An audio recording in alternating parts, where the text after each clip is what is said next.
kama mti kando ya mto. Hivyo Bwana, hivyo nilivyo,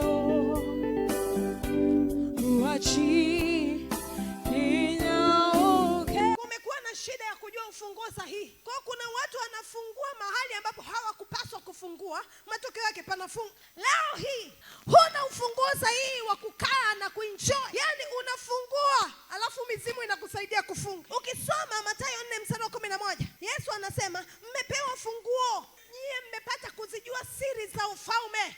Huo ni funguo, siri za ufalme. Yoyote anayekaa na mtu wa Mungu amepata kuzijua siri. Kama kuna siri nyingine itakusaidia, funguo mwingine utakusaidia ni kuwa na maarifa kichwani. Kwambie, kusema na Yesu bila kujua maarifa ya kuwa na Yesu Kristo ni uongo. Kujua funguo maarifa ni raha. Utajua kwamba hapa nimekosea. Kisha kuwa Mkristo unayemwamini Yesu na kutamani kufanya matendo yake. Kuwa na funguo ya maarifa juu ya wokovu. Kuwa na funguo ya maarifa juu ya Yesu Kristo. Kuwa na funguo ya maarifa juu ya kukaa na madhabahu ya PIC.